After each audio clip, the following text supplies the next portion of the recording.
Biomolecules, biomolecules का खौफ अलग ही टाइप का होता है बच्चों में। क्लास 11th का ये जो चैप्टर है ना बायोलॉजी में सबसे अलग नजर आता है, सबसे अलग परेशान करता है, लेकिन आज के बाद बिलीव मी ये सारी परेशानी आपकी खत्म होने वाली है।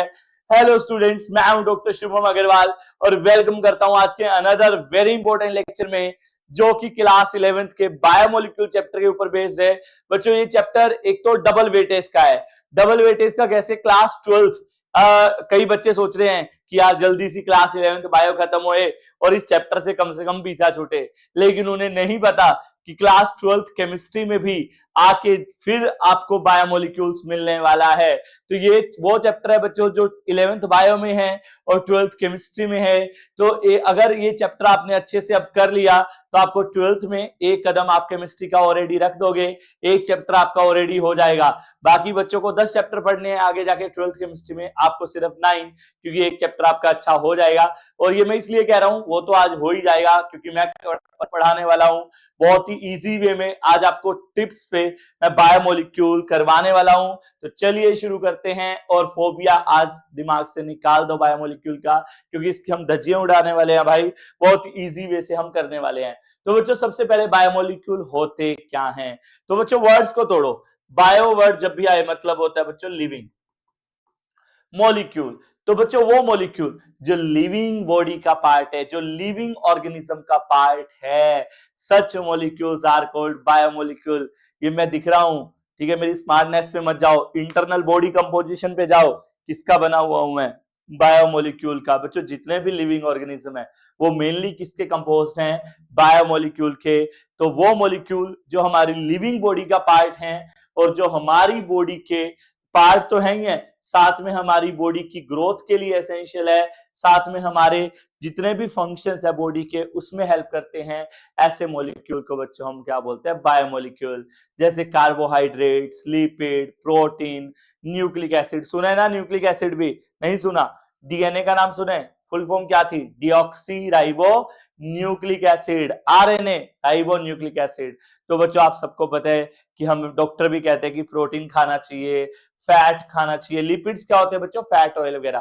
फैट ऑयल भी होना चाहिए ना, जिसको लगता है कि नहीं होना चाहिए सर फैट ऑयल, पतले लोग हैं जो, बिल्कुल उनसे पूछ के देखो फैट की इंपॉर्टेंस। तो बच्चों ये सारे मॉलिक्यूल हमारी बॉडी का पार्ट है और इनको बायोमोलिक्यूल हम कहा जाता है। तो यही हमारे मेन टॉपिक रहेंगे इस चैप्टर में पढ़ने के लिए।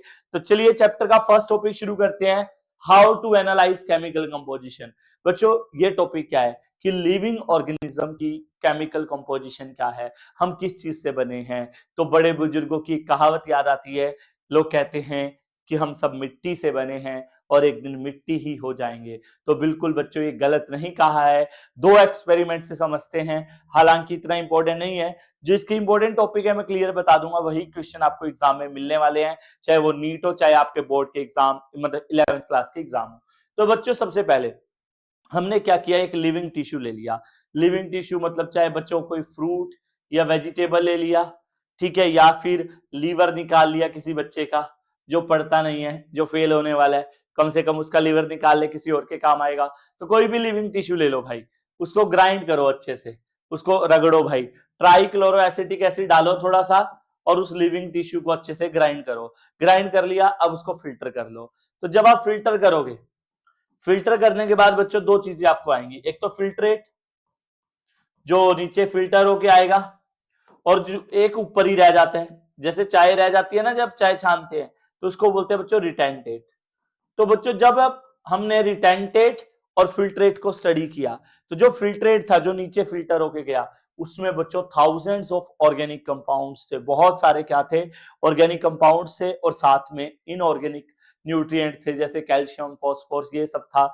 लेकिन जो रिटेंटेड था, जो ऊपर बचा था बच्चों, ऊपर जो फिल्टर होके नीचे नहीं गया, उसमें बच्चों 4 मेन बायोमोलिक्यूल थे। वो यही थे, carbohydrate, protein, lipid, nucleic acid, उसमें यही थे। तो बच्चों इससे ये पता लगता है कि हमारा कोई भी लिविंग टिश्यू ले लो, वो मेनली किससे बना हुआ है? बहुत सारे ऑर्गेनिक कंपाउंड से और इनऑर्गेनिक न्यूट्रिएंट से। एक और एक्सपेरिमेंट से बच्चों हम इसको प्रूव करते हैं। सेकंड एक्सपेरिमेंट करते हैं बच्चों, हमने कोई भी लिविंग टिश्यू लिया, सपोज करो किसी बच्चे का ब्रेन ले लिया या किसी का दिल ले लिया, वैलेंटाइन वीक आने वाला है, दिल विल तो तुम दे ही रहे हो, ठीक है। हमने भी किसी का दिल ले लिया और हमने क्या किया, पेट्रोल डाला उस दिल पे, फूक दिया, क्या बन गया, ऐश, राख हो गया दिल, दिल जल गया, जलता है ना दिल, तो अब रियल में जला दिया हमने दिल। तो जब हमने उसको जलाया, तो बच्चों जब हमने उसको स्टडी किया ऐश को, तो उसमें क्या मिलेगा आपको, फॉस्फोरस, मैग्नीशियम, सल्फर, ये सब इनऑर्गेनिक न्यूट्रिएंट। तो ये इस बात का प्रूव करते हैं कि हमारी बॉडी किससे बनी है बच्चों, बायोमोलिक्यूल से और बहुत सारे इनऑर्गेनिक न्यूट्रिएंट से। तो चलिए चैप्टर का अब फर्स्ट टॉपिक शुरू करते हैं। मैं कंप्लीट एनसीईआरटी आपको कवर करा रहा हूं।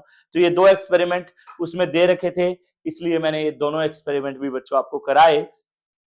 तो चलिए चैप्टर का फर्स्ट टॉपिक है बच्चों अमीनो एसिड। भाई ये 12th केमिस्ट्री में भी है और 11th बायो में भी है, और ए क्वेश्चन गारंटीड है बच्चों अमीनो एसिड से आएगा। 1 क्वेश्चन श्योर है बच्चों, चाहे वो नीट है या कोई भी बोर्ड का एग्जाम है, कोई भी स्कूल का एग्जाम है 11th का, एक क्वेश्चन अमीनो एसिड से बच्चों पक्का आएगा। तो अच्छे से समझते हैं बच्चों अमीनो एसिड क्या होते हैं। मैं अक्सर बच्चों से पूछता हूं, कोई नहीं बता पाता, तुम्हें बताना भी नहीं है। देखो ये खुद बता रहा है भाई, बहुत इजी वे से करा रहा हूं, इससे आसान बायोमोलिक्यूल बच्चों कोई नहीं करा सकता दुनिया में, बहुत ही आसानी से करा दूंगा चुटकियों में, बस ध्यान से फोकस रहना है, कहीं अपना ध्यान ध्यान इधर नहीं लेके जाना। एमिनो एसिड क्या होता है बच्चों, देखो वो ऑर्गेनिक कंपाउंड बच्चों जिसमें अमाइन ग्रुप भी हो और एसिड ग्रुप हो, उसको हम क्या बोल लेंगे, एमिनो एसिड। क्या होते हैं एमिनो एसिड बच्चों, जिस वो ऑर्गेनिक, ऑर्गेनिक का मतलब जो भी लिविंग बॉडी में पाए जाते हैं। तो बच्चों लिविंग बॉडीज के वो मॉलिक्यूल, हमारी बॉडी में वो मॉलिक्यूल जिनके पास बच्चों अमाइन ग्रुप भी हो और एसिड ग्रुप भी हो, उसको बोलते हैं अमीनो एसिड। अब अमाइन ग्रुप क्या होता है बच्चों, NH2 ग्रुप, और एसिड ग्रुप क्या होता है, COH ग्रुप। तो बच्चों वो कंपाउंड जिसमें अमाइन ग्रुप हो, अमाइन बोले तो NH2 और COH ग्रुप हो, ऐसे ऑर्गेनिक कंपाउंड को हम क्या बोलते हैं, अमीनो एसिड। तो सीधी सी बात है भाई, जैसे कोई भी कार्बन है उसकी 4 वैलेंसी होती है, 4 बॉन्ड बना सकते हैं। तो कोई भी कार्बन कंपाउंड जिसमें बच्चों एक अमाइन ग्रुप होना चाहिए, अमाइन बोले तो NH2, और एक एसिड ग्रुप हो, ठीक है, उसको बोलते हैं बच्चों अमीनो एसिड। एक हाइड्रोजन भी बच्चों फिक्स होता है कोई भी, ये मैं जनरल अमीनो एसिड बना रहा हूं। और एक होता है बच्चों आर, आर क्या है यहाँ पे, वेरिएबल ग्रुप। बच्चों ये अलग अलग होता रहेगा सभी अमीनो एसिड में, और सभी अलग अलग अमीनो एसिड बनते रहेंगे, ये वेरिएबल ग्रुप है। तो ये बच्चों मैंने एक जनरल अमीनो एसिड बनाया है। हमारे सिलेबस में 3 अमीनो एसिड के स्ट्रक्चर है, जिसमें से एक एग्जाम में पक्का आएगा। पहले बच्चों कोई भी अमीनो एसिड बनाना आएगा पक्का, 3 पोजीशन फिक्स है। आपको कह दिया कोई भी अमीनो एसिड बनाओ, सपोज करो एलेनिन बनाओ, तो आपने 3 पोजीशन तो ना बिना सोचे लिख देनी है, सी, एक अमाइन ग्रुप लगाना है, एक एसिड ग्रुप, एक हाइड्रोजन ग्रुप। फिर चौथे का देखेंगे कि कौन सा है। सपोजिंगली बच्चों हमारे सिलेबस में 3 पोजीशन फिक्स होगी भाई, कोई भी अमीनो एसिड है, कौन कौन सी, अमाइन, एसिड और एच, आर वेरी करेगा। अब देखो बच्चों हमारे सिलेबस में 3 अमीनो एसिड है, कौन कौन से अमीनो एसिड है बच्चों, गैस, देखो ध्यान से समझना, गैस, ग्लाइसिन, एलानिन और सीरिन, इनमें से एक अमीनो एसिड बच्चों मान के चलो आपके एग्जाम में बनाना आएगा ही आएगा। अब बच्चों कोई भी आए, सपोजिंगली एलानिन आ गया या सीरिन आ गया, 3 पोजीशन बच्चों फिक्स रहेगी। मैंने आपको बड़ा इजी ट्रिक बताई, 4 चीजें लगानी है लेकिन 3 चीजें फिक्स हैं। क्या लगाओगे बच्चों, बोलो, NH2, COH, H। एग्जाम में आ गया ग्लाइसिन बनाओ, तो बिना सोचे 3 चीजें फिक्स, कम से कम आधा नंबर तो मिलेगा। चौथी चीज गलत भी लगा दी, ये 3 चीजें तो सही होंगी। तो सीरीन आ गया तो भी बच्चों 3 चीजें फिक्स रहेंगी, क्या क्या, amine group, carboxylic acid group, hydrogen group. Very करेगा बच्चों ये 4th पोजीशन। तो बच्चों देखो अगर मैंने आर की जगह यहाँ पे सिंपल एच ही लगा दिया, तो ये बच्चों कौन सा अमीनो एसिड बन जाता है, ग्लाइसिन। अगर मैंने यहाँ पे एच लगा दिया बच्चों 4th पोजीशन पे, तो ये क्या बन जाएगा, ग्लाइसिन। अगर बच्चों मैंने CH3, तो ये बन जाएगा बच्चों कौन सा अमीनो एसिड, एलानिन। और अगर बच्चों मैंने लगा दिया CH2OH ग्रुप, तो ये बन जाएगा सीरिन। तो कोई भी अमीनो एसिड आ जाए बच्चों, अब ग्लाइसिन आ जाए, एलानिन आ जाए या सीरिन, सीधी सी बात है, अगर H लगाएंगे तो ग्लाइसिन। गैस, GAS, दिमाग में बिठा लो, G से H लगेगा, A से CH3 और S सीरीन में CH2OH। और बच्चों ये बन गए आपके अमीनो एसिड। और बच्चों दो एमिनो एसिड के बीच में जो बॉन्ड बनता है उसको बोलते हैं बच्चों पेप्टाइड बॉन्ड। साथ में ये बता ही देता हूं बच्चों, पेप्टाइड बॉन्ड क्या होता है? दो अमीनो एसिड के बीच में जो बॉन्ड बनता है उसको हम पेप्टाइड बॉन्ड बोलते हैं। अब बॉन्ड देखो कैसे बनेगा बच्चों, आपको यहाँ पे क्या है NH2 और यहाँ पे क्या है COH। अब बच्चों मैंने क्या किया, H2 है ना, यहाँ पे एक H को उड़ा दिया तो यहाँ पे NH रह गया और यहां से OH को उड़ा दिया। बच्चों मैंने वाटर को उड़ा दिया, वाटर बोले तो H2O, एक H यहां से गया, एक H यहां से और एक O गया, H2O गया, बच गया क्या CO और NH, और CO और NH के बीच में जो बॉन्ड बनेगा बच्चों, इस बॉन्ड को मैं क्या बोलता हूं? Peptide bond. दोबारा देख लो बच्चों, एक H गया और इधर से OH गया तो ये चला गया भाई, ठीक है, H और OH चला गया, वाटर चला गया, बच गया CO और NH। ये जो बॉन्ड बनता है बच्चों इसको क्या बोलते हैं? Peptide bond. दो अमीनो एसिड के बीच में CO और NH ग्रुप में जो अमीनो बॉन्ड बनता है इसको क्या बोलते हैं बच्चों? Peptide bond. तो आई होप ये अमीनो एसिड आपको अच्छे से क्लियर हुआ होगा। अब बच्चों बात करते हैं टाइप्स ऑफ अमीनो एसिड की। बच्चों अमीनो एसिड 3 टाइप्स के होते हैं। कितने टाइप के होते हैं? 3 टाइप के। किसके बेसिस पे बच्चों? ऑन बेसिस ऑफ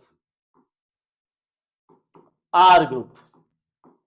बच्चों आर ग्रुप के बेसिस पे 3 तरह के अमीनो एसिड होते हैं, एसिडिक, न्यूट्रल, बेसिक। बच्चों एक अमीनो एसिड है, अमीनो एसिड के लिए दो चीजें आपको पता है कि नेसेसरी है, एक तो उसमें अमाइन ग्रुप होना चाहिए और एक एसिड ग्रुप। इन दो चीजों की वजह से ये कंपाउंड क्या है? Amino acid. अब बच्चों आपको जब केमिस्ट्री में आगे जाओगे तो अमाइन जो होता है ना बच्चों, वो बेसिक नेचर का होता है, और COH क्या है? एसिड, कार्बोक्सिलिक एसिड बोलते हैं। तो इसका नेचर एसिडिक है, इसका नेचर बेसिक है, ये फिक्स होता है। तो बच्चों अगर मैंने R की जगह, वेरिएबल ग्रुप की जगह, सपोज करो मैंने एसिडिक ग्रुप भी लगा दिया, मतलब इस अमीनो एसिड में बच्चों एसिड ग्रुप कितने हो गए? 2 हो गए, बेसिक एक है, तो इसका नेचर बच्चों क्या होगा? ज्यादा एसिडिक होगा ना, ज्यादा क्या होगा? एसिडिक। क्यों? इसमें एक से ज्यादा एसिडिक ग्रुप है। तो बच्चों ऐसे अमीनो एसिड को हम क्या बोलेंगे? Acidic amino acid. जिसमें बच्चों COH ग्रुप एक से ज्यादा होगा तो उसको बोलेंगे एसिडिक अमीनो एसिड। अब बच्चों सपोज करो मैंने क्या किया, R ग्रुप की जगह जो चौथा ग्रुप है वहां पे अमाइन ग्रुप लगा दिया। अब अमाइन ग्रुप 2 हो गए बच्चों, अब 2 हो गए। अमाइन कैसा नेचर होता है? बेसिक। तो बच्चों ये कौन सा अमीनो एसिड बन जाएगा? बेसिक। और अगर बच्चों मैंने सिंपल H लगा दिया जैसा मैंने ग्लाइसिन में लगाया था, तो ना तो ये एसिडिक ग्रुप है ना बेसिक, तो अब ये न्यूट्रल अमीनो एसिड है। सीधी सी बात है बच्चों, अगर एक अमाइन एक एसिड ग्रुप होगा तो न्यूट्रल, अगर एक से ज्यादा COH ग्रुप होंगे तो वो एसिडिक, और एक से ज्यादा। बुक में ऐसे नहीं समझाया मिलेगा भाई, मैंने तुम्हें समझाने के लिए मैंने प्रोमिस किया तुम्हें बायोमोलिक्यूल सबसे इजी बना देंगे भाई। क्या होगा बच्चों? Acidic amino acid which contain more than 1 COH group. बच्चों जिसमें एक से ज्यादा COH ग्रुप होंगे उसको बोलेंगे acidic amino acid. For example बच्चों ग्लूटामिक एसिड, एस्पर्टिक एसिड। और बच्चों सीधी सी बात है न्यूट्रल, जिसमें 1 अमाइन ग्रुप होगा बच्चों and 1 he carboxylic acid group होगा, उसको हम क्या बोलेंगे बच्चों? Neutral amino acid. For example glycine, alanine, जिसका स्ट्रक्चर भी हमने किया है बच्चों अभी। बेसिक अमीनो एसिड क्या होगा बच्चों? विच कंटेन्स मोर देन, उसमें मोर देन 1 COH ग्रुप था, इसमें अमाइन ग्रुप ज्यादा हो जाएंगे और अमाइन बेसिक होते हैं। मोर देन 1 NH2 ग्रुप, उसको बोलेंगे बच्चों basic amino acid. For example lysine and arginine. बच्चों जो लाइसिन और आर्जिनिन है वो दोनों बेसिक अमीनो एसिड है, इनमें NH2 ग्रुप एक से ज्यादा होते हैं। तो बच्चों ये था आपका टाइप्स ऑफ अमीनो एसिड। अब टॉपिक आता है बच्चों ज्विटर आयन। ज्विटर आयन क्या होते हैं बच्चों? ध्यान से समझो, कोई भी अमीनो एसिड है, ध्यान से देखना, ये अमीनो एसिड है NH2, अमीनो एसिड तो पक्का हो गया होगा सबको, COH, H और R, कोई भी जनरल अमीनो एसिड है, कुछ भी है। बच्चों अगर एक पीएच होता है, बुक में नहीं बता रखा, एक आइसोइलेक्ट्रिक पीएच नाम की चीज होती है। आइसोइलेक्ट्रिक पीएच क्या होता है बच्चों? एक ऐसा पॉइंट, एक ऐसा पीएच जहां पे क्या होता है, जो हाइड्रोजन आयन है ना बच्चों, ये यहां आ जाता है। तो होगा क्या बच्चों? यहां पे तो एक हाइड्रोजन आयन कम हो जाएगा, यहाँ पे ज्यादा हो जाएगा, तो NH2 की जगह तो NH3 हो जाएगा, और ज्यादा प्रोटॉन होने की वजह से यहाँ पे पॉजिटिव चार्ज हो जाएगा, और यहाँ से प्रोटॉन गया है तो यहाँ पे नेगेटिव चार्ज आ जाएगा। तो ये जो अमीनो एसिड है ये दोनों चार्जेस शो कर रहा है बच्चों, कैटायनिक भी और एनायनिक भी। ऐसी सब्सटेंस को, ऐसे मॉलिक्यूल को हम क्या बोलते हैं बच्चों, ज्विटर आयन। तो हम क्या कह सकते हैं, रटना नहीं है बच्चों, व्हेन अ अमीनो एसिड, जब बच्चों कोई भी amino acid, when an amino acid shows, अपनी डेफिनेशन बनाओ बच्चों, बोथ कैटायनिक, कैटायनिक बोले तो पॉजिटिव, एंड एनायनिक प्रॉपर्टी। बच्चों जब दोनों चार्जेस शो करे कोई अमीनो एसिड तो उसको बोलते हैं ज्विटर आयन, और you can say dipolar ion, दोनों पोलैरिटी शो कर रहा है, इसलिए बच्चों ज्विटर आयन का दूसरा नाम क्या होता है, डाईपोलर आयन। तो एक नंबर में ज्विटर आयन आया, तो आई होप आप कर लोगे। तो बच्चों पहले अमीनो एसिड कंप्लीट समझ आ गया, इसमें इंपॉर्टेंट क्या था बच्चों, पेप्टाइड बॉन्ड इंपॉर्टेंट था, ज्विटर आयन इंपॉर्टेंट था, और ग्लाइसिन एलानिन सीरिन का स्ट्रक्चर बहुत ही ज्यादा इंपॉर्टेंट था। अब हम बात करेंगे बच्चों चैप्टर के सेकंड टॉपिक की, लिपिड्स। लिपिड्स बच्चों क्या होते हैं, कुछ अलग नहीं है, जो हमारे ये जो फैट्स हैं, ये जो ऑयल है, मस्टर्ड ऑयल, नारियल का तेल, ये सब बच्चों फैट लिपिड्स हैं। वैक्स भी बच्चों लिपिड्स में ही आता है। अच्छा, ऑयल और फैट में क्या फर्क होता है पता है? सारे सोच में पड़ गए, अरे ऑयल और फैट में कोई खास फर्क नहीं होता, ज्यादा दिमाग मत लगाओ। ऑयल लिक्विड होते हैं बच्चों रूम टेम्परेचर पे, फैट सॉलिड होता है रूम टेम्परेचर पे, समझे, होते लिपिड ही हैं। तो लिपिड होते क्या है बच्चों, वो ऑर्गेनिक कंपाउंड, ऑर्गेनिक मतलब जो लिविंग बॉडी से मिलता है, जो कि बच्चों पानी में घुलते नहीं है, चाहे वो फैट हो या ऑयल हो। आपने देखा है वो पानी में नहीं घुल सकता, ऑयल पानी से अलग रहेगा हमेशा, फैट पानी में नहीं घुलता, वरना तो जो मोटे लोग हैं वो पानी में बैठे रहे, 1 घंटे बाद पतले होके बाहर आ जाएं। लेकिन नहीं, फैट और ऑयल वो ऑर्गेनिक कंपाउंड है बच्चों जो वाटर इनसोल्यूबल हैं। क्या है, वाटर इनसोल्यूबल। और बच्चों ज्यादातर जो लिपिड्स हैं they are simply made up of fatty acid. किसके बने होते हैं बच्चों, फैटी एसिड्स के, या फिर वो सिंपली ग्लिसरॉल होते हैं। या तो बच्चों लिपिड किससे बने होते हैं, ग्लिसरॉल से या फैटी एसिड, या दोनों से। दोनों से कैसे, आगे एक टॉपिक आएगा उसमें समझ आ जाएगा।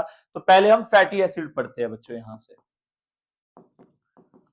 Fatty acid. बच्चों फैटी एसिड्स क्या होते हैं, these are the organic compound. बच्चों ये वो ऑर्गेनिक कंपाउंड्स हैं, ये वो फैट्स हैं, ये वो लिपिड्स हैं, इन विच कार्बोक्सिलिक एसिड, कार्बोक्सिलिक एसिड अभी अभी बताया बच्चों मैंने क्या होता है, COH group linked with R group. बच्चों सीधी सी बात है, जब R ग्रुप के साथ COH ग्रुप अटैच हो, ऐसे ऑर्गेनिक कंपाउंड को बच्चों हम क्या बोलते हैं, फैटी एसिड। फैटी एसिड बच्चों 2 टाइप्स के होते हैं, 2 टाइप के होते हैं भाई, ये saturated fatty acid and unsaturated fatty acid. बच्चों सैचुरेटेड मतलब सुलझे हुए, अनसैचुरेटेड मतलब उलझे हुए, ऐसा नहीं है बच्चों, सीधी सी बात है, वो fatty acid which contain single bond.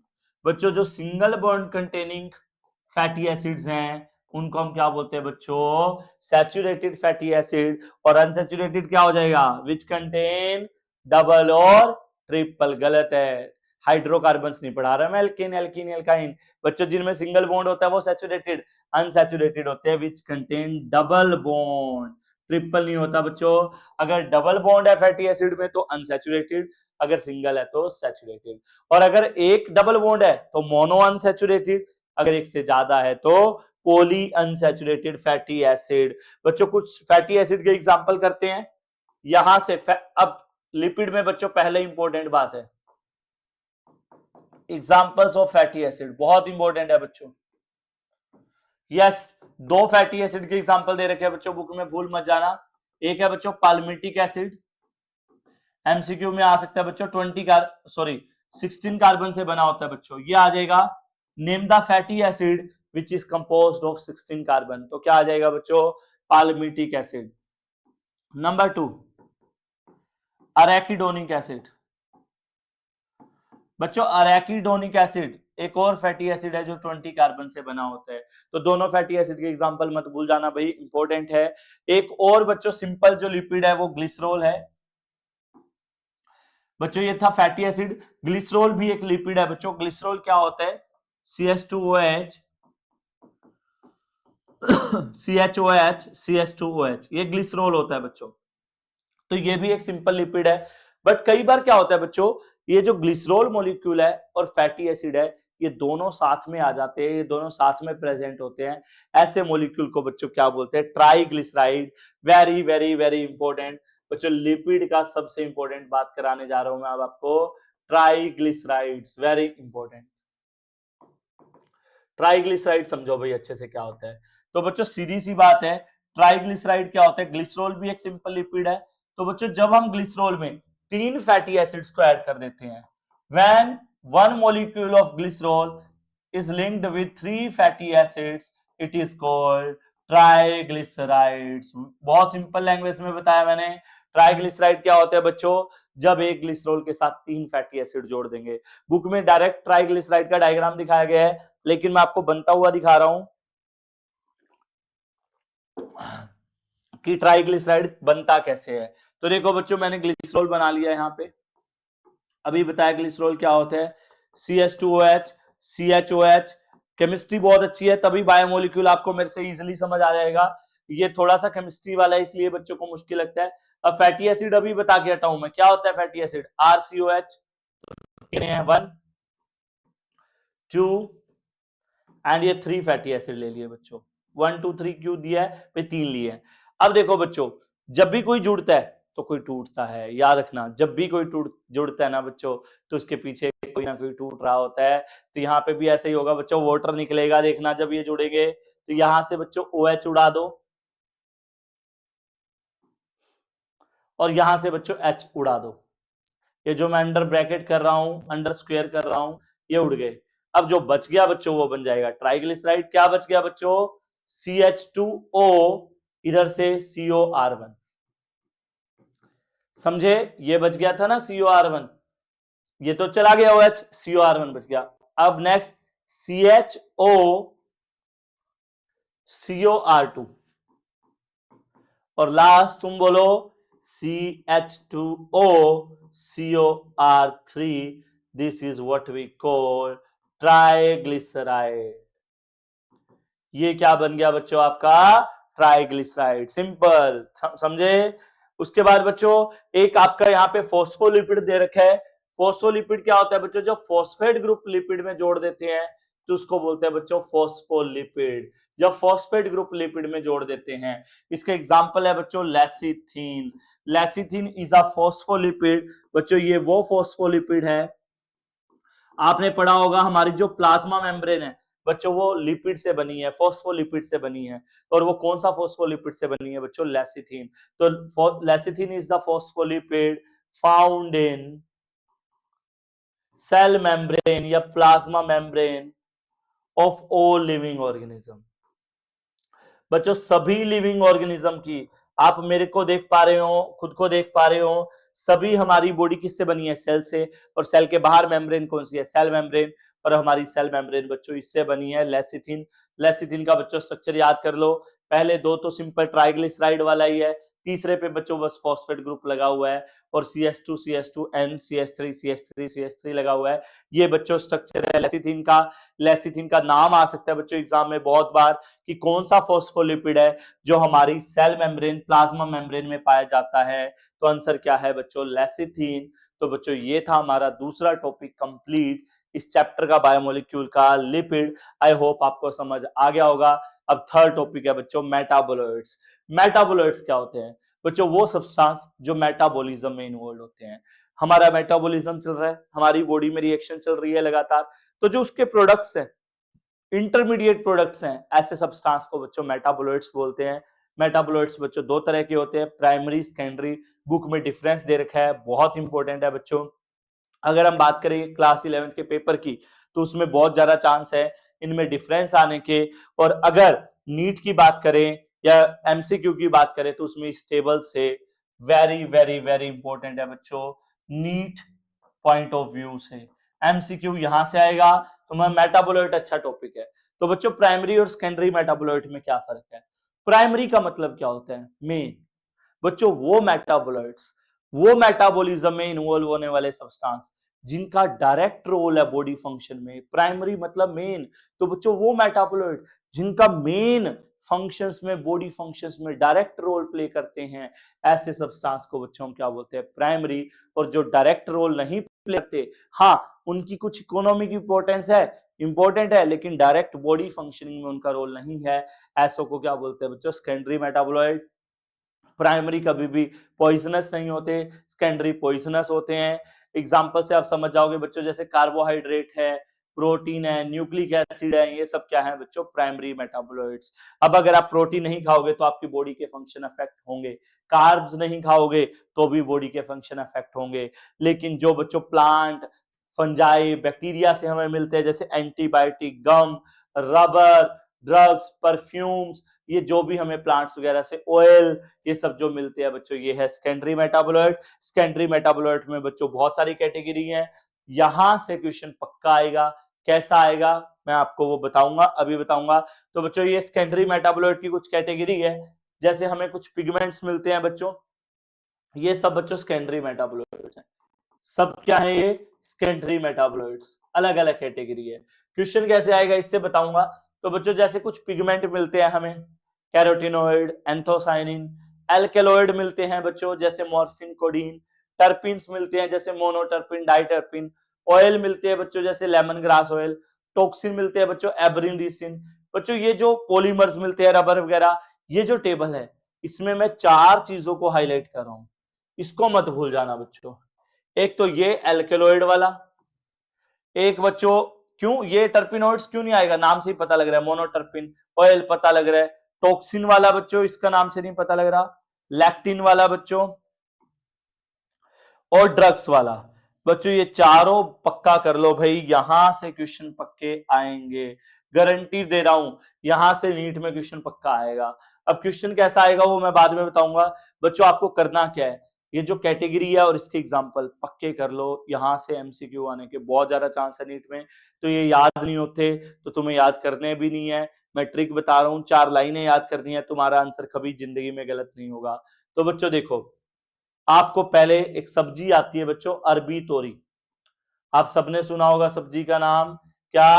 अरबी तोरी। कौन सी सब्जी बच्चों? अरबी तोरी। अरबी तोरी से क्या याद होगा? अरबी से बच्चों एब्रिन, तो से टॉक्सिन कैटेगरी है, री से रीसिन। देखो अरबी से बच्चों एब्रिन, तो से टॉक्सिन कैटेगरी की बात कर रहे हैं, री से बच्चों रीसिन।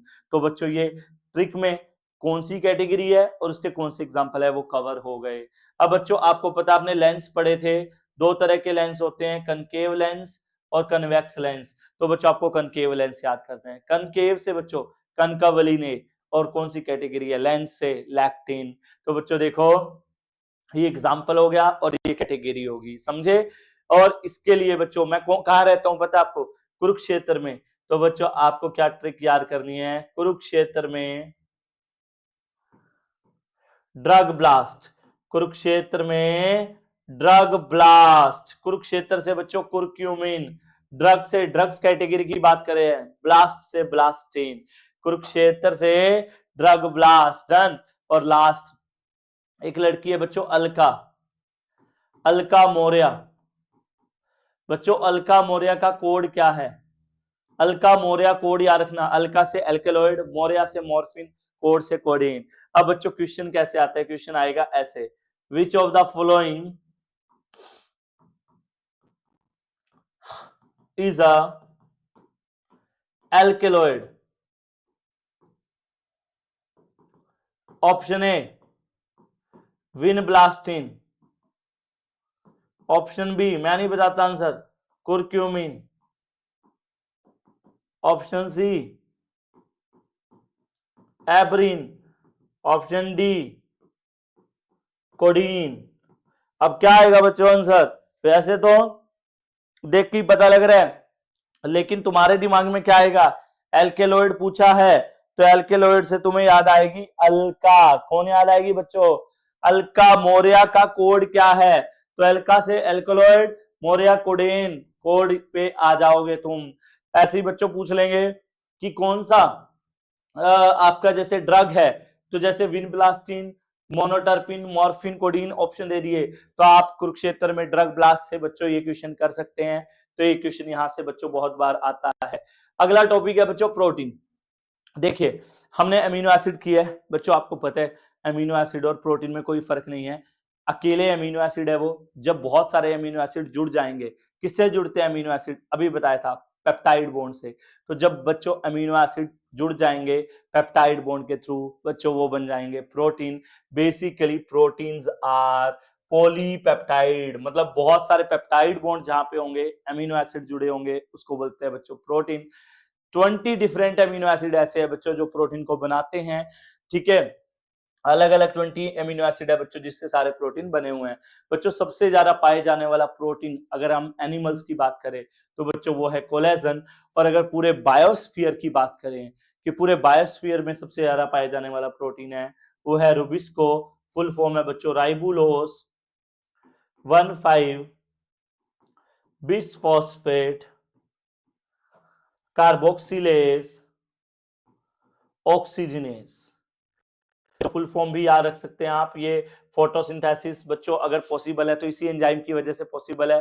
तो अगर पूरे बायोस्फीयर में पूरे वर्ल्ड में पूछा जाए सबसे ज्यादा पाए जाने वाला प्रोटीन वो रुबिस्को है, फोटोसिंथेसिस में पढ़ोगे। और कोलेजन बच्चों एनिमल्स में पाए जाने वाला, हमारी मसल्स को बनाने वाला प्रोटीन है। बच्चों एक बात सुनी होगी आपने, डॉक्टर सभी पता क्या कहते हैं, प्रोटीन खाने चाहिए।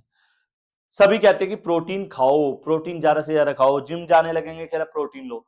भाई प्रोटीन की इतनी बात क्यों होती है, प्रोटीन इतना ज्यादा जरूरी क्यों है। सभी ये तो कहते हैं प्रोटीन खाना चाहिए, क्यों खाना चाहिए, क्यों इतना प्रोटीन जरूरी है, ये कोई नहीं बताता। लेकिन आज की क्लास में हम यही पढ़ेंगे बच्चों की प्रोटीन सबसे ज्यादा जरूरी क्यों है।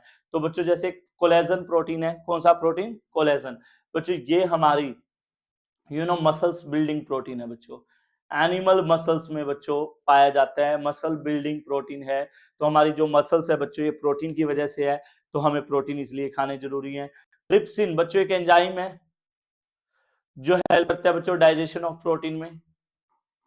तो बच्चों अगर आपको प्रोटीन को तोड़ना है, इनफैक्ट ट्रिप्सिन को छोड़ो बच्चों, जितने भी एंजाइम्स आज पढ़ेंगे all enzymes are made up of protein. तो बच्चों सारे एंजाइम्स, हमारी रिएक्शन कौन करता है बॉडी की, एंजाइम्स। और सभी एंजाइम्स किसके बने होते हैं बच्चों, प्रोटीन के। इंसुलिन बच्चों आपने सुना होगा एक हार्मोन है इंसुलिन, जो शुगर पेशेंट को दिया जाता है, जो शुगर को डाउन करता है। इंसुलिन भी बच्चों जो एक हार्मोन है जो शुगर को कंट्रोल करता है, शुगर लेवल को कंट्रोल करता है बच्चों, ये भी एक प्रोटीन है बच्चों। और तो और एंटीबॉडी जो हमारी इम्यूनिटी में हेल्प करती हैं, हमारी पैथोजन से फाइट करने में हेल्प करती हैं, वो भी बच्चों प्रोटीन की बनी होती है। और ग्लूट4 ये वो प्रोटीन है बच्चों that transport glucose to the cell. बच्चों ग्लूकोज को ट्रांसपोर्ट करने के लिए भी हमें प्रोटीन की रिक्वायरमेंट है। तो आप देख सकते हैं चाहे वो हार्मोन है, चाहे वो एंजाइम्स है, चाहे वो हमारी इम्यूनिटी है, सभी बॉडी के फंक्शंस कौन परफॉर्म करते हैं, प्रोटीन। दैट्स वाई बच्चों प्रोटीन की इतनी बात होती है।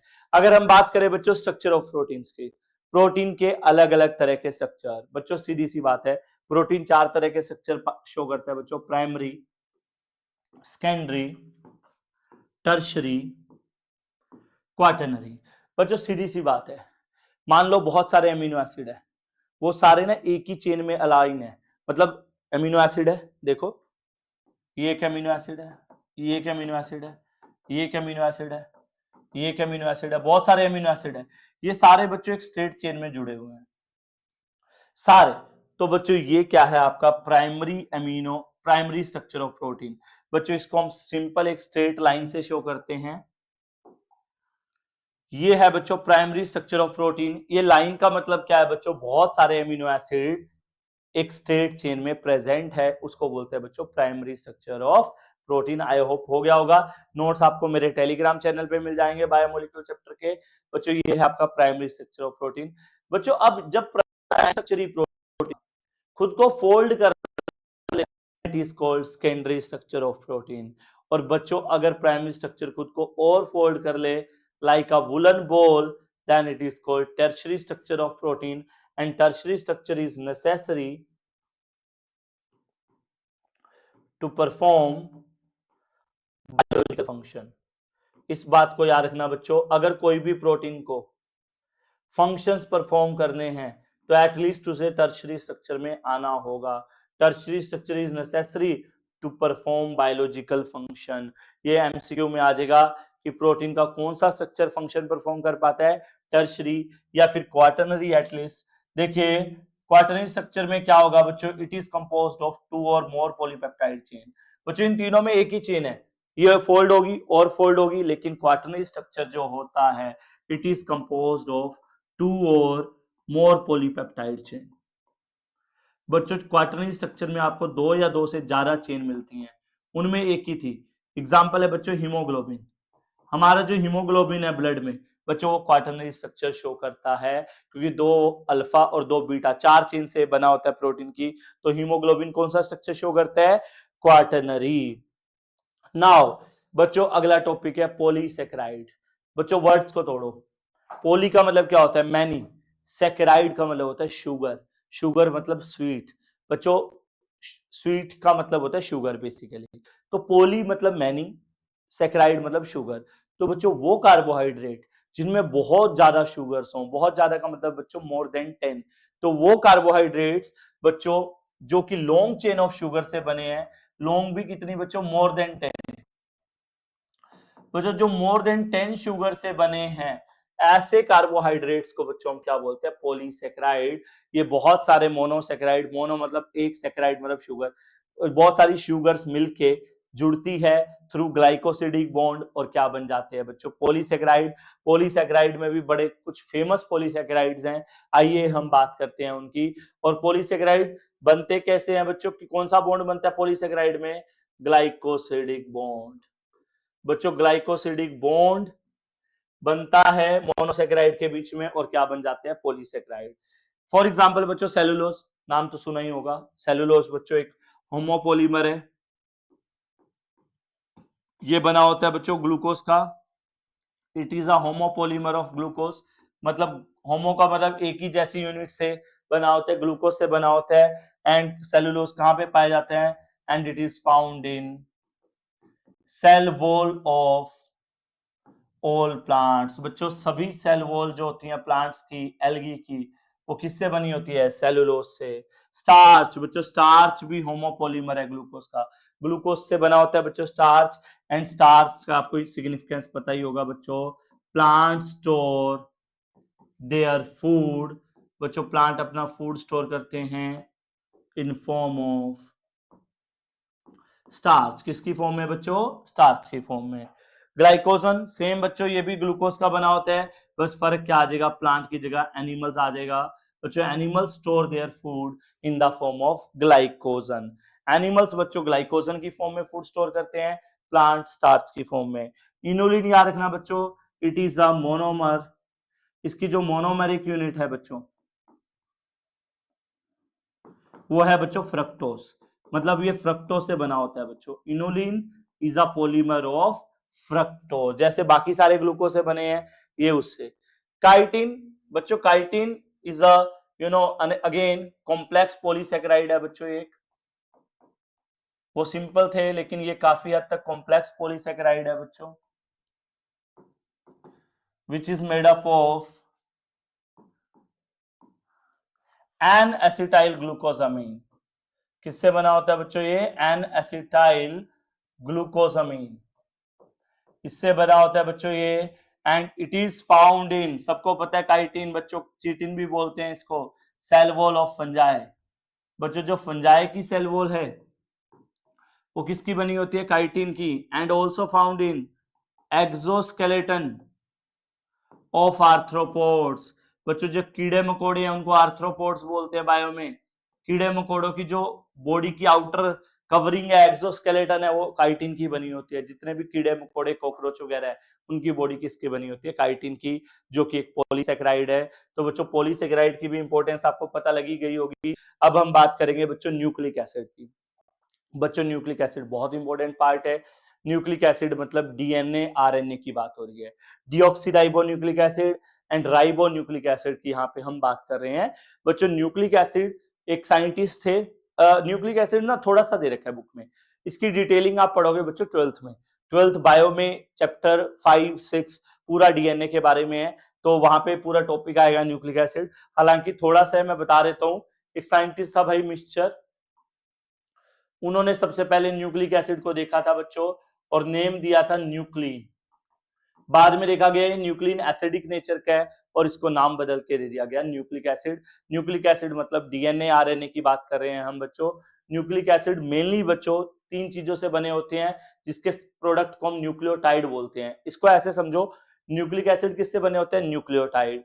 और न्यूक्लियोटाइड बच्चों 3 चीजों से बना होता है, pentose sugar, nitrogenous base and phosphate group. In fact अगर शुगर और नाइट्रोजिनस बेस का प्रोडक्ट हो तो उसको न्यूक्लियोसाइड बोलते हैं। ये डिफरेंस आ सकता है बच्चों, न्यूक्लियोसाइड और न्यूक्लियोटाइड में क्या डिफरेंस है?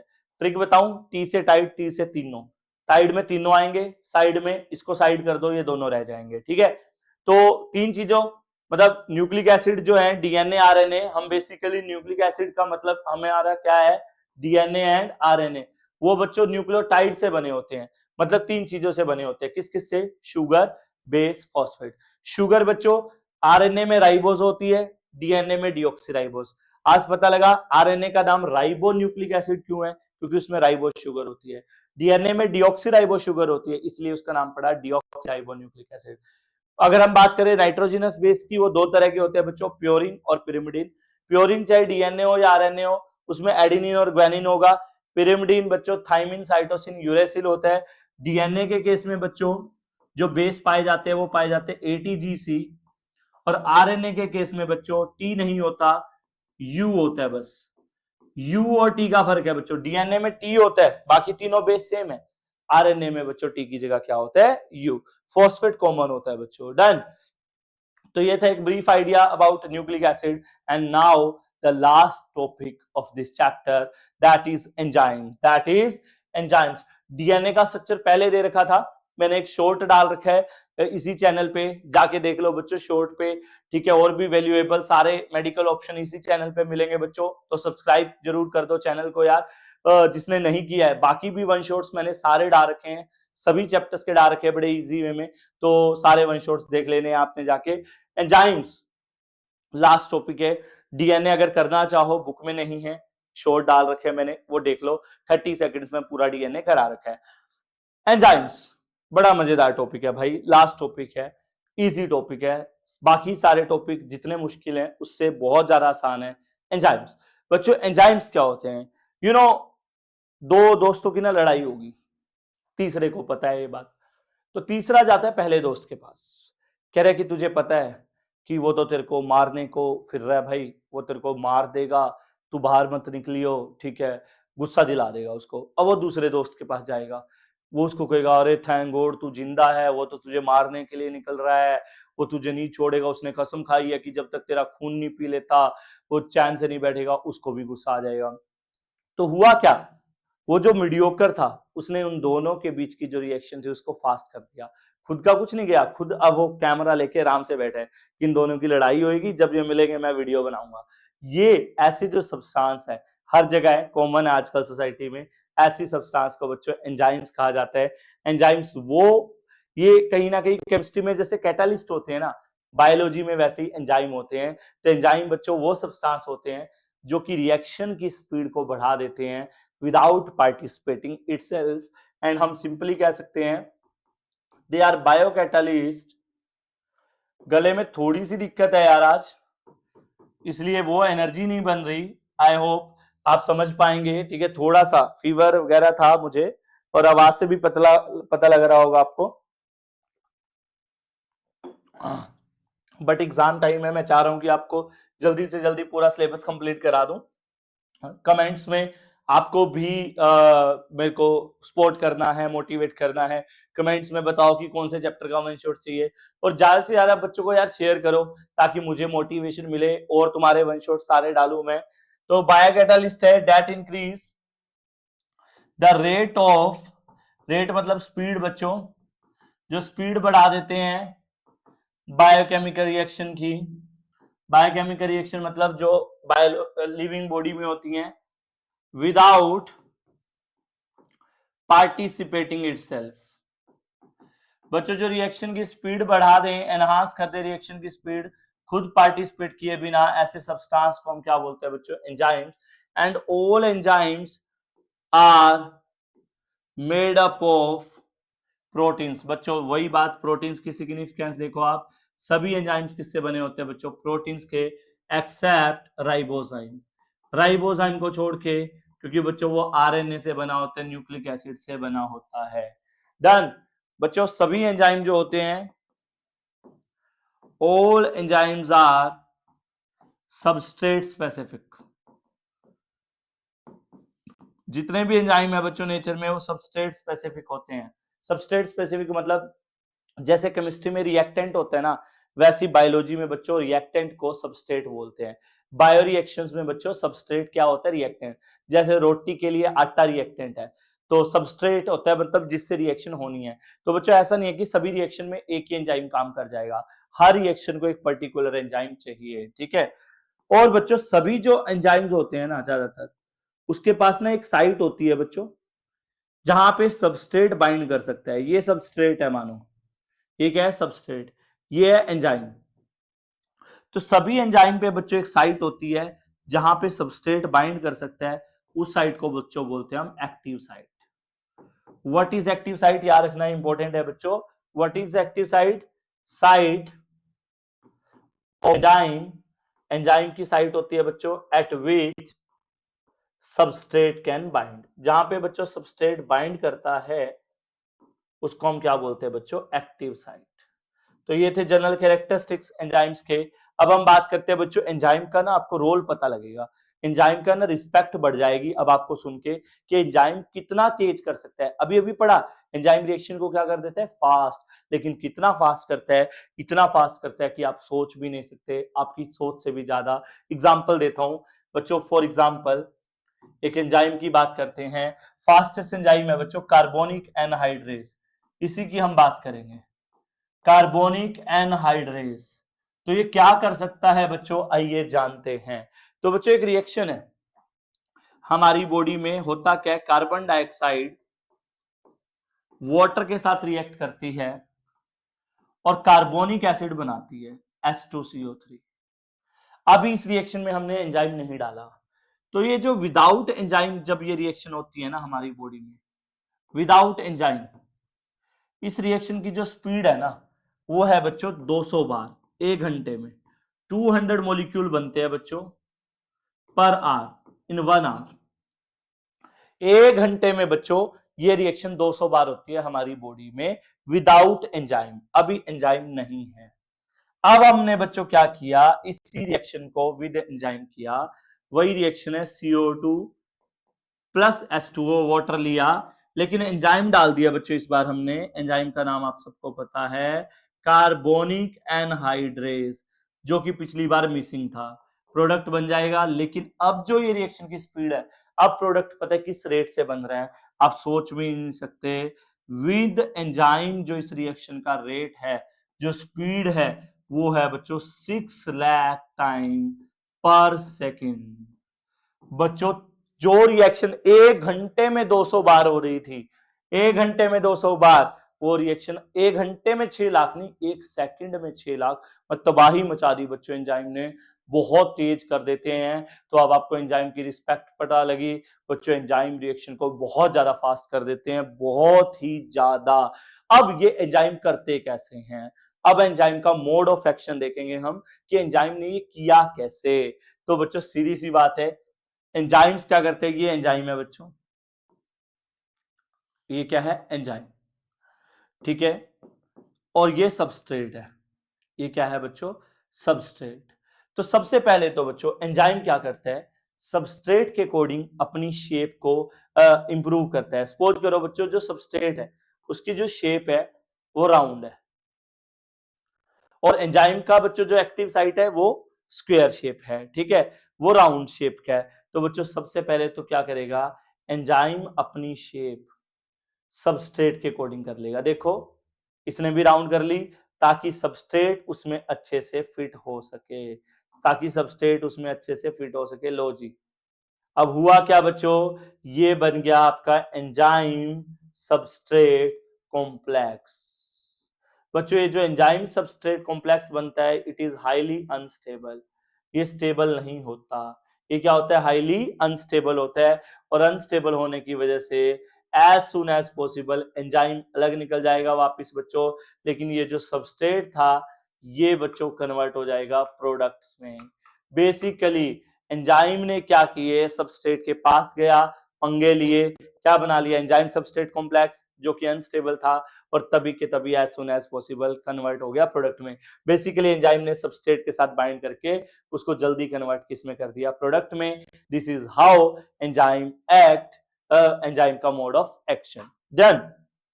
अब हम बात करेंगे बच्चों फैक्टर्स अफेक्टिंग एंजाइम एक्टिविटी की, कि एंजाइम ठीक है रिएक्शन को फास्ट करते हैं, लेकिन बच्चों एंजाइम को भी ना कुछ कंडीशंस पसंद है, कोई टेम्परेचर, जैसे आपकी भी अपनी पर्सनल लाइकिंग्स है ना, किसी को गर्मी पसंद है, किसी को सर्दी पसंद है, किसी को बारिश पसंद है, किसी का मूड, सबको अपना अपना बच्चों वेदर कंडीशन अच्छी लगती है।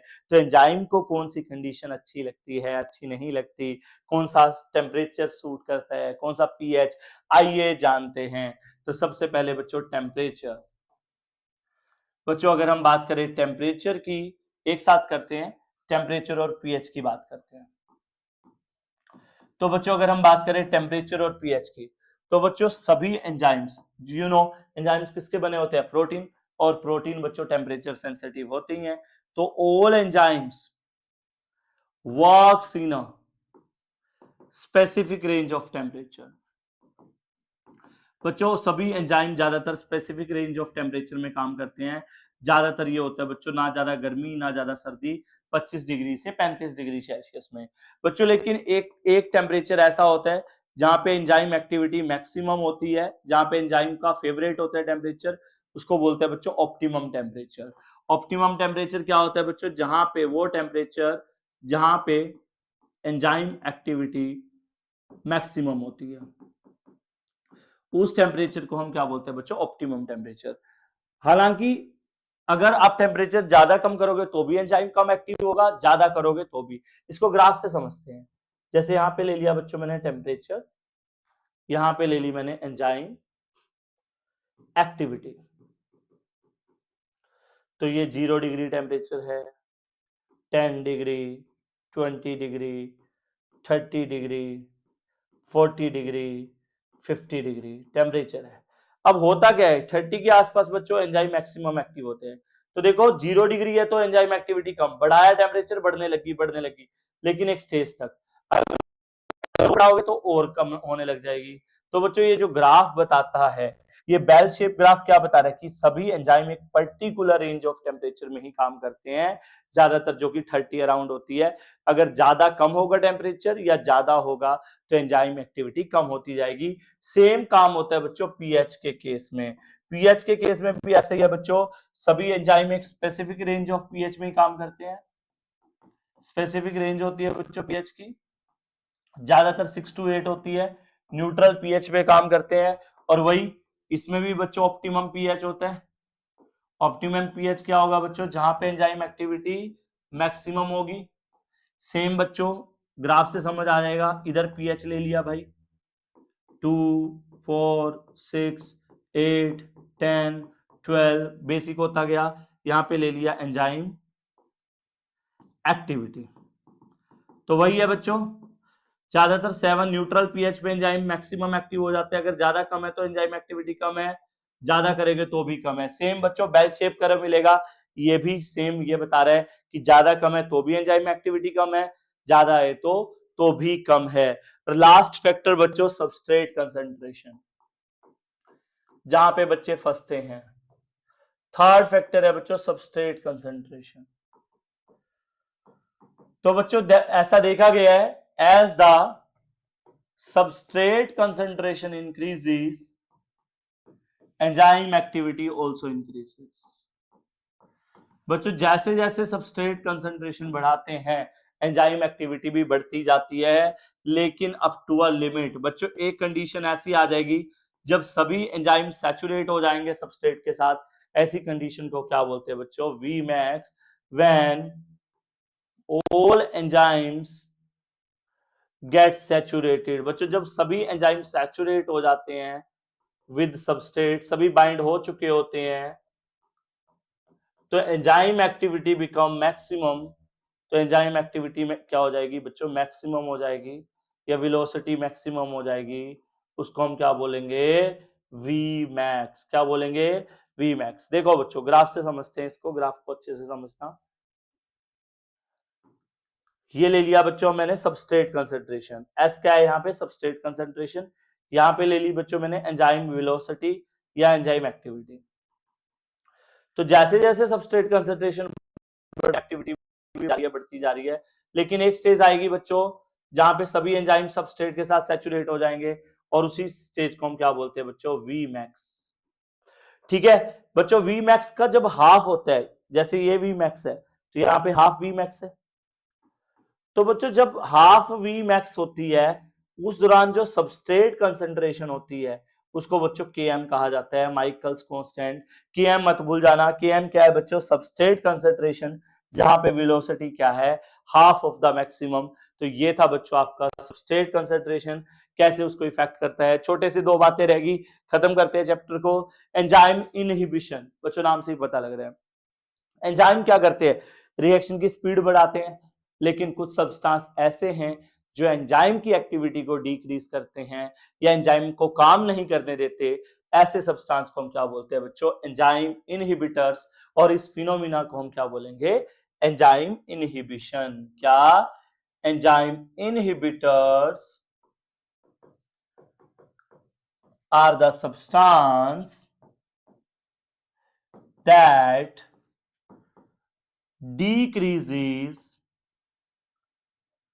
or block the activity of enzyme। बच्चों जो एंजाइम एक्टिविटी को ब्लॉक कर देते हैं, ऐसे सब्सटेंस को हम क्या बोलते हैं बच्चों, एंजाइम इनहिबिटर। और इस फिनोमिना को हम क्या बोलते हैं, एंजाइम इनहिबिशन। फॉर एग्जांपल आपको समझ आ जाएगा, जैसे बच्चों ये एंजाइम है, ये क्या है, एंजाइम। ये है बच्चों सबस्ट्रेट। जनरली क्या होता है आपको सबको पता है, एंजाइम की एक्टिव साइट पे सबस्ट्रेट बाइंड करता है और रिएक्शन हो जाती है, फास्ट हो जाती है। लेकिन अब इनकी जिंदगी में बच्चों कोई तीसरा भी आ चुका है, वो कौन है, इनहिबिटर। ये कौन है बच्चों, एंजाइम इनहिबिटर। तो एंजाइम इनहिबिटर क्या करते हैं बच्चों, अच्छे से समझना, बुक में ऐसे नहीं दे रखा। ये इसके साथ कंपीट करेगा और इसको रोकेगा एक्टिव साइट पे बाइंड होने पे। सपोजिंगली ये बच्चों अगर यहाँ पे बाइंड कर जाता है तो एक्टिव साइट ब्लॉक होगी बच्चों, सबस्ट्रेट यहाँ पे बाइंड नहीं कर पाएगा, और तो रिएक्शन अब नहीं हो पाएगी, एंजाइम को काम नहीं करने दिया गया। इस सब्सटेंस को हम क्या बोलेंगे, एंजाइम इनहिबिटर। और ऐसे फिनोमिना को हम क्या बोलेंगे बच्चों, एंजाइम इनहिबिशन।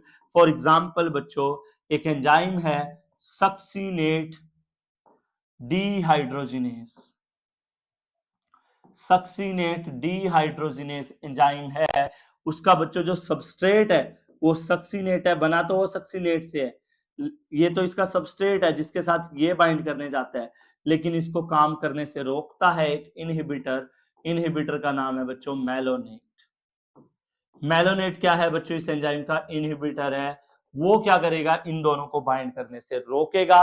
तो ऐसे सब्सटेंस को, इस फिनोमिना को हम बच्चों क्या बोलते हैं, एंजाइम इनहिबिशन। आई थिंक सबको काफी अच्छा ऐसे समझ आ गया होगा। अब बच्चों, अब हमने काफी देर से पढ़ रहे हैं कि enzymes makes a reaction faster. Enzyme क्या करते हैं, रिएक्शन को फास्ट करते हैं।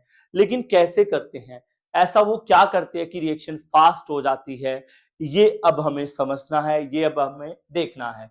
तो बच्चों देखिए, इसको ग्राफ से समझता हूं। ये एक रिएक्शन हो रही है भाई, ये है एनर्जी। कोई भी रिएक्शन है उसमें एनर्जी चाहिए होती है, तो ये फ्री एनर्जी है रिएक्शन की। ये बच्चों बीच में रिएक्शन इंटरमीडिएट है कि रिएक्शन अभी आधी खत्म हुई है या आधी पूरी हुई है, एक ही बात है। तो होता क्या है बच्चों, पहले एक रिएक्शन देखते हैं without enzyme.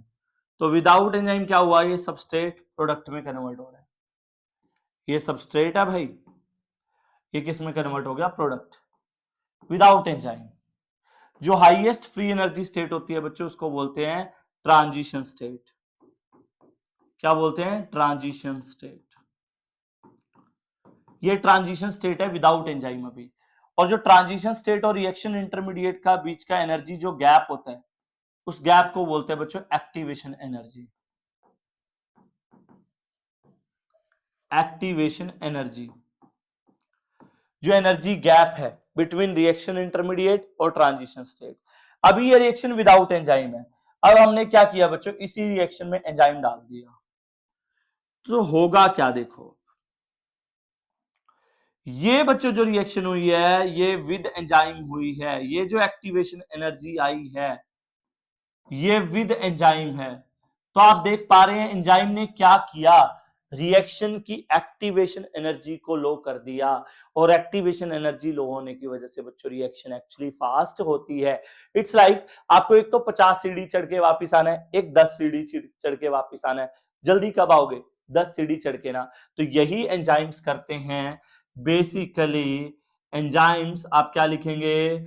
Lower activation energy of reaction and makes it faster। बच्चों ये फास्ट कैसे बनाते हैं रिएक्शन को, समझ आया?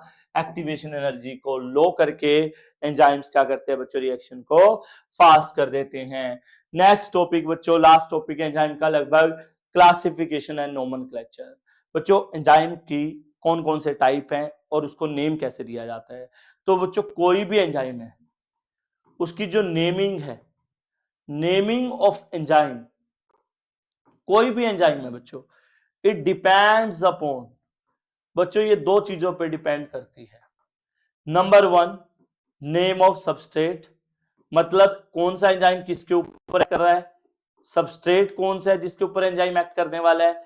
और दूसरी चीज सफिक्स एस, सफिक्स होता है जो पीछे लगते हैं वर्ड के S.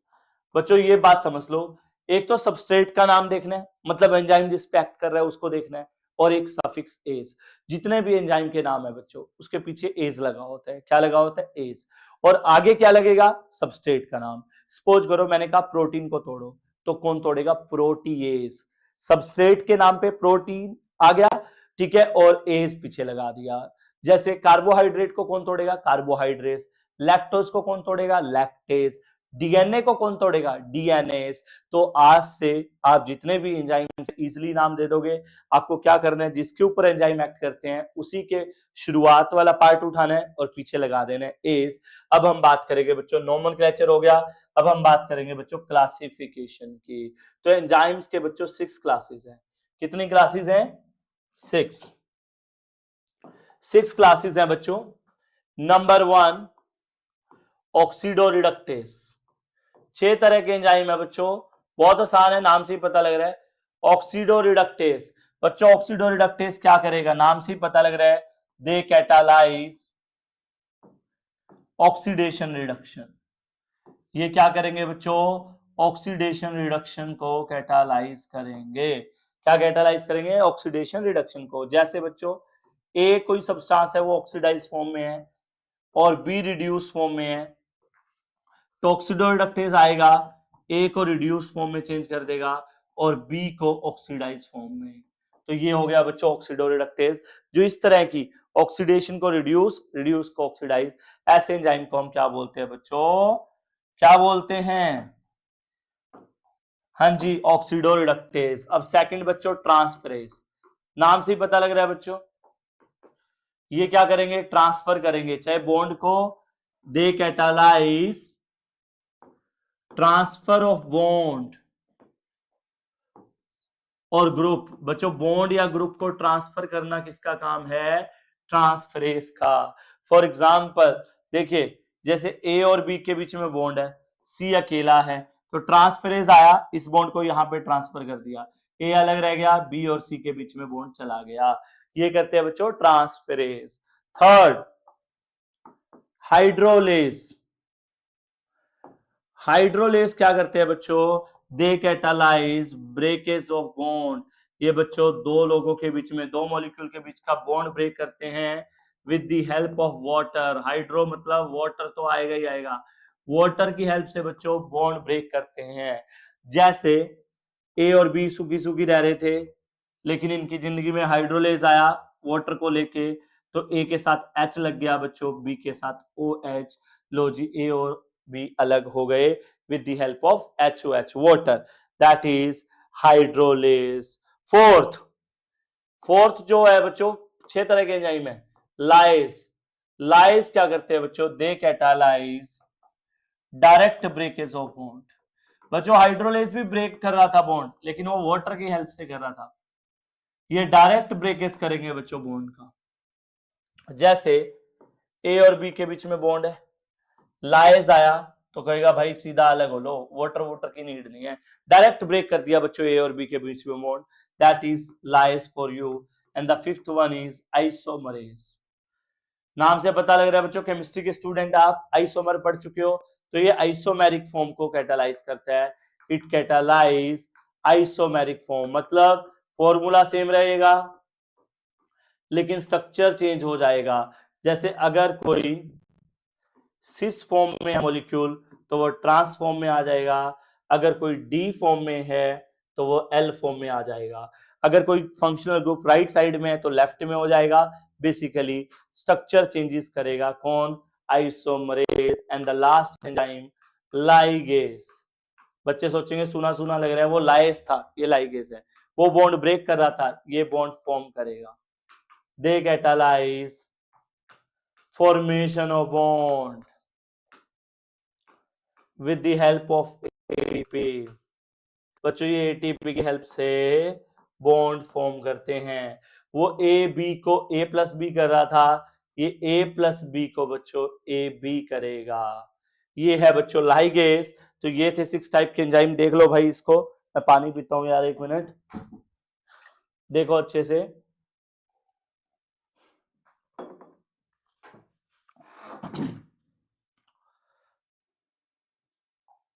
Done. Last and final बच्चों, एक छोटा सा टॉपिक दे रखा है लेकिन इंपॉर्टेंट है, concept of apoenzyme, cofactor and holo enzyme. बच्चों एपोएंजाइम, कोफैक्टर और होलो एंजाइम क्या होते हैं? देखिए कुछ लोग ना ऐसे होते हैं जिनको अपनी जिंदगी का मकसद ऑलरेडी पता होता है, उनको पता होता है कि हमें लाइफ में क्या करना है, हमें लाइफ में क्या करना है, दे नो देयर गोल, और उनको किसी की मोटिवेशन की नीड नहीं होती, वो अपना गोल तक पहुंच जाते हैं। लेकिन कुछ लोग ऐसे होते हैं जिनको ना जिंदगी में कोई चाहिए होता है जो उनको आके मोटिवेट करे, वो कहते हैं ना कि मेरी जिंदगी अधूरी थी, तेरे आने से मकसद मिला जिंदगी को, तो उनको कोई चाहिए होता है, कोई फैक्टर चाहिए होता है जो उनको मोटिवेट करे और लाइफ में उनके गोल तक अचीव करने में हेल्प करे। ऐसे एंजाइम बच्चों जो एक्टिव, जो काम कर सकते हैं लेकिन उनको कोई फैक्टर चाहिए होता है ताकि वो काम कर सके, ऐसे एंजाइम को बच्चों बोलते हैं एपो एंजाइम। ये वैसे काम नहीं कर सकते, इनको एक फैक्टर चाहिए होता है, जब वो फैक्टर उन्हें मिल जाता है तो वो कुछ भी कर सकते हैं और वो कंप्लीट एंजाइम बन जाते हैं, that is holo enzyme. Basically ये तीनों मिलते जुलते हैं। मैं एक रिएक्शन की हेल्प से आपको एक्सप्लेन करता हूं, इन तीनों का बुक से समझ नहीं आएगा बच्चों। एपो एंजाइम वो एंजाइम है, देखना मैं इन दोनों की हेल्प से एक्सप्लेन करूंगा। What are apo enzyme? Apo enzyme वो एंजाइम है बच्चों जो कोफैक्टर के साथ जुड़ के होलो एंजाइम बनाते हैं। What are cofactor? जो एपो एंजाइम के साथ जुड़ के होलो एंजाइम बनाते हैं। एंड होलो एंजाइम क्या है? When apo enzyme combine with cofactor it become holo enzyme. It's like मेरा घर कहां? मंदिर के सामने, मंदिर कहां? मेरे घर के सामने। सीधी सी बात है बच्चों, ये वो एंजाइम है जिनको एक नॉन प्रोटीनिशियस पार्ट चाहिए होता है to perform their function, such enzyme are called apoenzyme। बच्चों कोफैक्टर कई एंजाइम को चाहिए, उसके बिना वो काम नहीं कर पाएंगे। कोफैक्टर बच्चों 3 तरह के होती हैं। कितने तरह के होते हैं? 3 तरह के। इट में बी अ मेटल आयन, मतलब कई एंजाइम को क्या चाहिए होते हैं? मेटल आयन चाहिए होता है तभी वो काम कर सकते हैं। कई एंजाइम को बच्चों को एंजाइम चाहिए होते हैं जो कि लूजली बाइंड करते हैं एपो एंजाइम के साथ, और कई एंजाइम्स को बच्चों प्रोस्टैटिक ग्रुप नाम का कोफैक्टर चाहिए होता है, जो कि ये वो कोफैक्टर है जो टाइटली बाइंड करते हैं। तो बच्चों ये तीनों क्या है, ध्यान से समझ लो। देखो भाई, जैसे एक एंजाइम है, अब आपको समझ आ जाएगा एग्जांपल से, कार्बोक्सी पेप्टिडेज जो प्रोटीन को तोड़ते हैं, लेकिन बच्चों ये एंजाइम एपो एंजाइम है कार्बोक्सी पेप्टिडेज, इसको जब तक इट रिक्वायर बच्चों जिंक आयन, जब तक इसको जिंक नहीं मिलेगा ना, जिंक मेटल आयन नहीं मिलेगा ना, ये कोई काम नहीं कर सकता। तो बेसिकली ये एपो एंजाइम है, इसको क्या चाहिए, जिंक चाहिए, तभी ये होलो एंजाइम बनेगा, तभी ये काम कर पाएगा। तो समझ गए, ये एपो एंजाइम है, ये इसका कोफैक्टर है। ऐसे ही बच्चों को एंजाइम क्या होते हैं, वो cofactor, these are the cofactor which binds loosely with apoenzyme। बच्चों वो तो मेटल आयन ही हो गया, तो वो कोफैक्टर, अब ये दो कोफैक्टर में क्या फर्क है, ये कोफैक्टर वो है बच्चों जो लूजली बाइंड करते हैं उसके साथ, ये टाइटली बाइंड करते हैं। तो डेफिनेशन समझ आ गई बच्चों, ये भी कोफैक्टर है, पर फर्क क्या है, दे बाइंड फर्मली, फर्मली का मतलब होता है बच्चों अच्छे से, टाइटली भी लिख सकते हो आप इसको, विद एपो एंजाइम। एक एग्जांपल कर लो बच्चों, ये 3 नंबर में आता है भाई, explain all 3 type of cofactor, बहुत इंपॉर्टेंट है। इन दोनों के एग्जांपल कर लो बच्चों। इसका एग्जांपल है nicotine adenine dinucleotide, flavin adenine dinucleotide, ये दोनों एग्जांपल है। और इसका एग्जांपल है बच्चों heme, heme is the prosthetic group for peroxidase enzyme and catalase enzyme. Catalase enzyme और पेरोक्सीडेज एंजाइम को कौन चाहिए, हीम चाहिए, वरना ये एक्टिवेट नहीं होंगे। तो ये था बच्चों पूरा का पूरा बायोमोलिक्यूल, एक एक लाइन एनसीईआरटी की मैंने कवर करा दी। कैसा लगा आपको बायोमोलिक्यूल का सेशन, कमेंट सेक्शन में जरूर बताइएगा, और अपने सभी दोस्तों से बच्चों शेयर करना ना भूलना इस वीडियो को। मिलते हैं नेक्स्ट वन शॉट में, बाय।